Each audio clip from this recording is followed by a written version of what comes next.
मेरी शादी को 5 महीने हो चुके थे। शुरू में मेरे पति ने मुझे बहुत प्यार दिया, पर कुछ समय बाद वो अपनी बिजनेस ट्रिप के लिए विदेश चले गए। उनके जाने के बाद मैं अपने सास ससुर के साथ अकेली रह गई थी। कुछ दिनों बाद मैंने नोटिस किया कि मेरे सास ससुर अपना कमरा बंद करके अजीब तरह की फिल्में देखते हैं। मुझे ये सब बहुत अजीब लगता था, क्योंकि वो दोनों सुबह सुबह ही अपना कमरा बंद कर लेते थे। एक दिन मैं अचानक उन दोनों के कमरे में घुस गई और मैंने कहा, आज मुझे भी आप दोनों के साथ फिल्म देखनी है। मैं भी घर में अकेली बैठी बोर हो जाती हूँ। वो दोनों मुझे देखकर चौंक गए, क्योंकि फिल्म देखने के साथ साथ ससुर जी अपने हाथों का इस्तेमाल कर रहे थे और सासू माँ उनकी। हेलो दोस्तों, आज की इस रोमांचक कहानी में आप सभी का स्वागत है। मेरा नाम नेहा है और मैं एक बहुत अमीर परिवार से ताल्लुक़ रखती हूँ। मैं अपने मम्मी पापा की इकलौती औलाद हूँ। कुछ ही महीनों पहले मैंने अपनी पढ़ाई खत्म की है, और जैसे ही मेरी पढ़ाई पूरी हुई, मेरे माता पिता को मेरी शादी की फिक्र होने लगी। मुझे भी इस बात से कोई परेशानी नहीं थी, क्योंकि हर लड़की को एक ना एक दिन अपने माता पिता को छोड़कर ससुराल जाना होता है। यही सब सोचकर मेरे माता पिता मेरे लिए हमारे ही स्टेटस का लड़का ढूंढने लगे। जैसे ही मेरे रिश्तेदारों में पता चला कि मेरे पापा कोई अच्छा सा लड़का ढूंढ रहे हैं, तो मेरे लिए ढेर सारे रिश्ते आने लगे थे। लेकिन मेरे पापा कोई ना कोई कमी निकालकर हर रिश्ते को मना कर देते थे। अब तो मैं खुद बहुत परेशान हो गई थी कि पापा हर रिश्ते को मना क्यों कर देते हैं। हमारे ही पड़ोस में एक आंटी रहती थीं, जो लोगों के रिश्ते करवाती थीं। एक दिन वो हमारे घर आईं, तो मेरी माँ ने उनसे कहा, कल्पना, हम नेहा के लिए कोई अच्छा सा लड़का ढूंढ रहे हैं। अगर तुम्हारी नज़र में कोई अच्छा सा रिश्ता हो तो हमें ज़रूर बताना। कुछ दिनों बाद कल्पना आंटी हमारे घर एक ऐसा रिश्ता लेकर आईं, जो मेरे मम्मी पापा को बहुत पसंद आया। लड़के का नाम रोहन था और उसका खुद का बिजनेस था। वो भी अपने माता पिता का इकलौता बेटा था, और उसके घर में उसके मम्मी पापा के अलावा और कोई नहीं था। मेरे मम्मी पापा को रोहन बहुत पसंद आया था, और मुझे भी फोटो देखते ही रोहन पसंद आ गया था। कुछ दिनों बाद हम दोनों की शादी हो गई और मैं रोहन के घर चली आई। शुरू के कुछ महीने बहुत अच्छे गुजरे थे। रोहन मुझसे बहुत प्यार करता था और मेरी देखभाल भी करता था। वो हर वक्त प्यार भरे मूड में रहता था, और ये सब देखकर मुझे बहुत अच्छा लगता था, क्योंकि मुझे हमेशा से ऐसा पति चाहिए था जो सिर्फ मेरा होकर रहे। पर कुछ दिनों के बाद रोहन को अपनी बिजनेस ट्रिप के लिए विदेश जाना पड़ गया। वो मुझे ढेर सारा प्यार करके गए थे, लेकिन उनके जाने के बाद मैं बहुत उदास हो गई थी, और इसी उदासी से बचने के लिए मैं घर का काम करने लग गई थी। एक दिन सुबह का समय था, जब हमारे घर का सिक्योरिटी गार्ड अपने हाथ में कुछ पकड़े हुए मेरे पास आया। मैंने उनसे पूछा, क्या हुआ दादा? आप यहाँ क्या करने आए हो? वो बोले, बहू मालिक के लिए एक पार्सल आया है। और ऐसा कहकर उन्होंने मेरे सामने एक बॉक्स रख दिया। मैंने बॉक्स देखा तो उस पर मेरे ससुर जी के नाम की एक स्लिप लगी हुई थी। मैं इस सोच में पड़ गई कि भला इस उम्र में कौन ससुर जी को पार्सल भेज सकता है। मैंने उस बॉक्स को खोलना चाहा, तो मेरी सास ने आकर वो ऐसे झपट लिया जैसे उनकी कोई चोरी पकड़ी जाने वाली थी। मैं यह देखकर हैरान रह गई थी, और उनकी इस हरकत के बाद तो मैं सोच में पड़ गई थी। सासू माँ बिना कुछ कहे अपने कमरे में चली गईं, और उनके पीछे पीछे ससुर जी भी कमरे में चले गए और दरवाजे को अंदर से बंद कर लिया। उसके बाद मैं अपने कामों में लग गई, लेकिन मेरा दिमाग बार बार सास ससुर की तरफ जा रहा था। मैं यही सोच रही थी कि आखिर उस बॉक्स में ऐसा क्या हो सकता है जो सासू माँ ने मुझसे ऐसे खींच लिया। यही सोचते सोचते न जाने कब मेरी आंख लग गई। सुबह हुई तो मैं आंगन में आकर बैठ गई। तभी मेरे ससुर जी अपने कमरे से निकले। मैं बड़ी हैरानगी से उनकी तरफ देख रही थी, क्योंकि उन्होंने अपने ऊपर एक चादर डाल रखा था, और उस चादर के अंदर ना जाने क्या छुपा रहे थे, या फिर मुझे ही ऐसा लग रहा था, क्योंकि उनका एक हाथ चादर के अंदर था। वैसे तो उनकी टांगों में हमेशा दर्द रहता था, और आज बिना किसी नौकर की मदद से बाहर निकले जा रहे थे। मैं आगे बढ़ी और सोचा कि चलो उनसे पूछ लूं कि उन्हें किसी चीज की जरूरत तो नहीं है, मगर वो मेरी बात को अनसुना करके बाहर चले गए। थोड़ी देर बाद ससुर जी वापस आए और कल की ही तरह अपने कमरे में जाकर दरवाजा बंद कर लिया। मैं दरवाजे के पास कान लगाकर खड़ी हो गई, क्योंकि मैं सुनना चाहती थी कि अंदर क्या बातें हो रही हैं, मगर मुझे अंदर से सिर्फ शोर ही सुनाई दे रहा था। मैं हैरान थी कि अंदर तो सिर्फ 2 लोग ही हैं, फिर इतना शोर क्यों आ रहा है? जब मुझे कुछ समझ में नहीं आया, तो मैं अपने कमरे में चली आई। दिन ऐसे ही गुजरते जा रहे थे। मेरे ससुर रोज सुबह कहीं से आते थे और अपने साथ कुछ ऐसा लेकर आते थे जो वो मुझे नहीं दिखाना चाहते थे। एक सुबह की बात है, जब ससुर जी घर वापस आए, तो मुझे ऐसा शक हुआ कि उनके हाथ में किसी फिल्म की सीडी है। वो सीडी देखकर मैं हैरान थी कि क्या मेरे सास ससुर फिल्म देखते हैं और किस तरह की फिल्म देखते हैं जो उन्हें अपने कमरे का दरवाजा बंद करना पड़ता है। एक दिन मैंने फैसला किया कि आज मैं पता करके रहूंगी कि मेरे सास और ससुर ऐसा क्या देखते हैं जो उन्हें अपने कमरे का दरवाजा बंद करना पड़ता है। एक सुबह की बात है, ससुर जी बाहर से आ रहे थे और आज भी उनके हाथों में किसी फिल्म की सीडी थी। वो सीडी लेकर सीधा अपने कमरे में गए और जैसे ही उन्होंने कमरे का दरवाजा बंद करना चाहा, मैं तुरंत उनके कमरे में घुस गई। मैंने उनसे पूछा, आप दोनों सुबह सुबह दरवाजा बंद करके क्या कर रहे हो? मुझे अचानक से अपने सामने खड़ा देखकर उन दोनों के चेहरे का रंग उड़ गया। तभी मेरे ससुर ने जवाब दिया कि वो दोनों फिल्में देखते हैं। मैंने कहा, अगर आप दोनों फिल्में देखते हो तो दरवाजा बंद करने की क्या जरूरत है? फिल्में तो सबके सामने भी देखी जा सकती हैं। उन दोनों ने मेरी किसी भी बात का कोई जवाब नहीं दिया, तो मैं भी वहां से बाहर आ गई। मेरे बाहर आते ही उन दोनों ने फिर से दरवाजा बंद कर लिया। मैं फिर से दरवाजे के पास कान लगाकर सुनने लगी कि वो दोनों सच में फिल्म देखते हैं या फिर मुझसे झूठ बोल रहे हैं, मगर मुझे अंदर से सिर्फ शोर सुनाई दे रहा था, जिस पर मुझे थोड़ा सा यकीन हो गया था कि क्या पता सच में फिल्म ही देख रहे हो। मगर अब ऐसा रोज ही होने लगा था।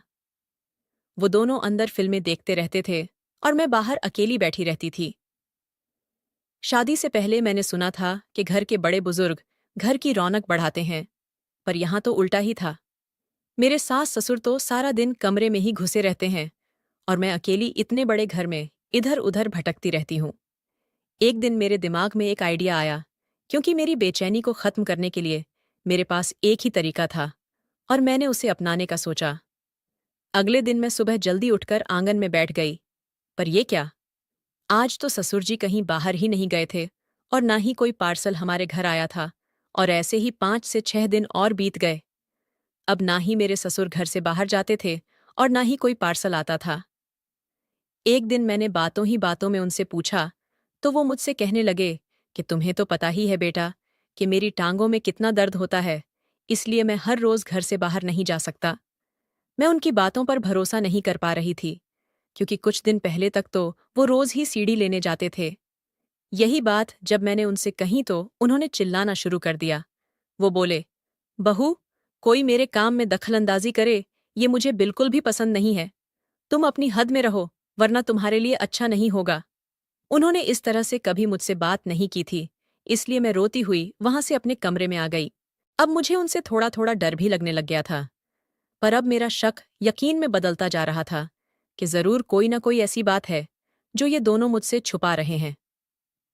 अगले दिन वो फिर सीढ़ी लेकर आए और अपने कमरे में चले गए। तभी मैं उनके पीछे गई और अपनी सासू माँ से कहा, आज मुझे भी आप दोनों के साथ फिल्म देखनी है। रोहन बहुत दिनों से अपनी बिजनेस ट्रिप पर गए हुए हैं और मैं घर में अकेली बोर हो जाती हूँ। क्या मैं भी आप दोनों के साथ यहीं बैठ जाऊं? उन दोनों ने मुझे ये कहकर कमरे से बाहर निकाल दिया कि ये हमारे जमाने की फिल्म है और तुम इसे नहीं देख सकती। इतना कहकर उन दोनों ने फिर से अपने कमरे का दरवाजा बंद कर लिया। अब मैं बाहर खड़ी इसी सोच में डूबी हुई थी कि यह क्या बात हुई भला। अगर मैं भी उनके जमाने की फिल्म देखना चाह रही हूं, तो वो दोनों मुझे क्यों नहीं देखने दे रहे? मैं उदास होकर उनके कमरे के बाहर ही बैठ गई। कुछ घंटे बाद मेरे सास ससुर भी बाहर निकल आए, पर मैंने उनसे कुछ नहीं कहा, क्योंकि मैं नहीं चाहती थी कि उन्हें मुझ पर शक हो जाए कि मैं उन दोनों पर निगरानी कर रही हूं। दिन गुजर रहे थे, पर मुझे मेरे सवालों के जवाब नहीं मिल रहे थे। रात हो गई और मैं अपने कमरे में सोने के लिए चली आई। मेरे सास और ससुर भी अपने कमरे में चले गए थे। आधी रात को अचानक से मेरी आंख खुली, तो मुझे मेरे कमरे में घुटन सी महसूस हुई, इसलिए मैं उठकर आंगन में चली आई। आंगन में आकर मैंने देखा कि दरवाजे पर 2 आदमी खड़े हुए हैं। ये सब देखकर मैं डर गई। पहले मैंने सोचा कि उनसे जाकर पूछती हूँ, पर फिर मेरी हिम्मत नहीं हुई। उन दोनों ने चादर ओढ़ रखी थी, इसलिए मुझे उनके चेहरे नहीं दिखाई दे रहे थे। अचानक मेरी आंखों के सामने अंधेरा छा गया और मैं बेहोश होकर जमीन पर गिर पड़ी। सुबह जब मेरी आंख खुली तो मैं अपने बिस्तर पर ही थी। मुझे सर में बहुत तेज दर्द हो रहा था और मैं बस यही सोच रही थी कि मैं अपने कमरे में कैसे आई। अचानक मुझे रात की बात याद आई और मैं बाहर की तरफ भागी, जहां मेरे सास और ससुर बैठे हुए थे। मैंने उनको कल रात की सारी बात बताई, पर मेरी सास ने कहा कि बहू, तुम्हें कोई भ्रम हुआ होगा। मैंने उन्हें समझाने की बहुत कोशिश की कि वो मेरा भ्रम नहीं था, लेकिन वो दोनों मेरी कोई बात सुनने के लिए तैयार नहीं थे। थोड़ी देर बाद उन्होंने सिक्योरिटी गार्ड को बुलाया और उससे पूछा कि क्या कल रात को कोई 2 आदमी आए थे। गार्ड ने जवाब दिया कि वो सारी रात ड्यूटी कर रहा था। अगर कोई अनजान व्यक्ति घर में दाखिल होने की कोशिश भी करता तो उसे पता चल जाता। हमारे घर में 2 सिक्योरिटी गार्ड थे और दोनों एक ही बात कर रहे थे। मेरी सास ने कहा, तुम कुछ दिनों से सही से खाना नहीं खा रही हो, शायद इसलिए कमजोरी की वजह से गिर गई होगी। उनकी बात सुनकर मैं खामोश हो गई, पर मैं सारा दिन इसी सोच में पड़ी रही कि सच में वहां पर कोई था और उसी में से किसी एक व्यक्ति ने मुझे बेहोश किया था।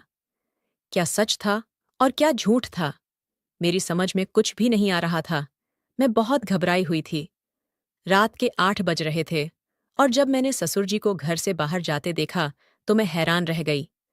मैं बगैर कुछ सोचे समझे उनका पीछा करने लगी कि शायद मुझे कुछ पता चल सके। उनके पास गाड़ी थी, लेकिन वो पैदल ही जा रहे थे और मैं भी चोरी छुपे उनके पीछे जा रही थी। थोड़ी देर चलने के बाद वो आगे जाकर एक दुकान रुक गए। शायद वो सीढ़ी की दुकान थी। करीब 10 मिनट बाद ससुर जी उस दुकान से बाहर निकले। जब वो बाहर निकले तो उनके हाथ में एक सीढ़ी थी। उनके जाते ही मैं उस दुकान में घुस गई। दुकानदार से ससुर जी के बारे में कुछ पूछना चाहती थी, पर कुछ सोचकर वहीं रुक गई और कुछ सीढ़ी खरीदकर वापस घर आ गई। मैंने दुकानदार से कोई सवाल जवाब नहीं किया, क्योंकि क्या पता वो ससुर जी को सब बता देता, जिसकी वजह से मैं मुश्किल में आ जाती और मैं कोई खतरा मोल नहीं लेना चाहती थी।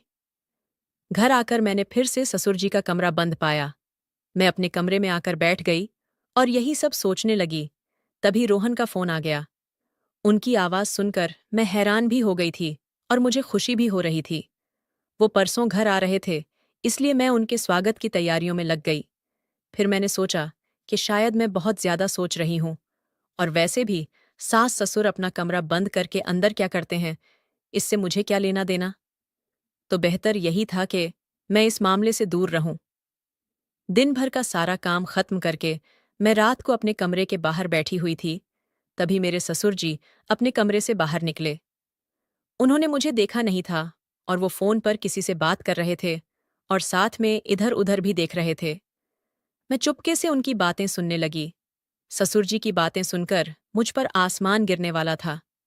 मैं हैरत से उनकी सारी बातें सुन रही थी और मेरा जो उन पर शक था वो यकीन में बदल गया था।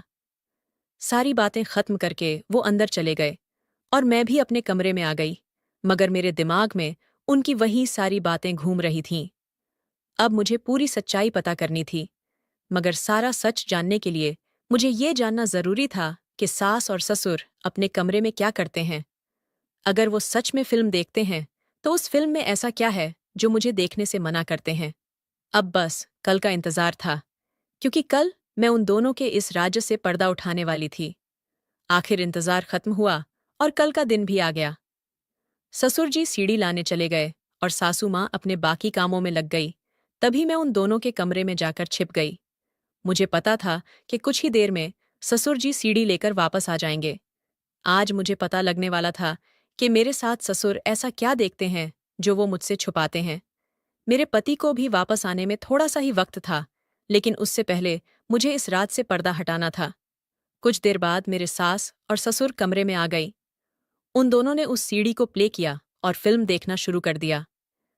फिल्म शुरू हो गई और मैं उसे बड़े ध्यान से देख रही थी। जैसे जैसे फिल्म आगे बढ़ रही थी, मैं शर्म के मारे पानी पानी हो रही थी। मैंने उस फिल्म में जो भी देखा था, उसके बाद मैं वहीं जम गई थी, क्योंकि मुझे समझ नहीं आ रहा था कि मुझे अब क्या करना चाहिए। आधे घंटे बाद वो फिल्म खत्म हो गई और मैं गुमसुम होकर वहीं बैठी रही।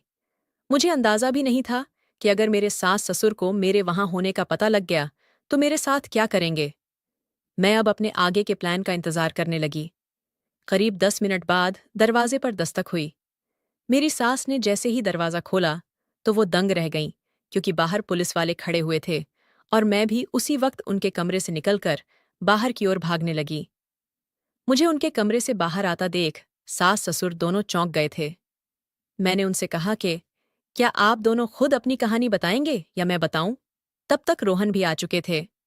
पुलिस ने जब सख्ती से पूछना शुरू किया तो मेरे ससुर जी ने बताया कि हम लोग एक गैंग के लीडर हैं और हमारे साथ बहुत सारे आदमी काम करते हैं। हम लड़कियों को अगवा करते हैं और उन्हें विदेश भेजते हैं, और जो अगवा की हुई लड़कियां विदेश नहीं जाती हैं उन्हें हम अपने ही देश में गलत कामों में लगा देते हैं। इन कामों में बहुत अच्छे पैसे मिलते हैं और ये काम हम बहुत सालों से कर रहे हैं, और अब तो इस धंधे में हमारे कदम अच्छी तरह जम चुके थे, इसीलिए हमें आज तक कोई पकड़ नहीं पाया है। पर पता नहीं इस लड़की को हम पर कैसे शक हो गया।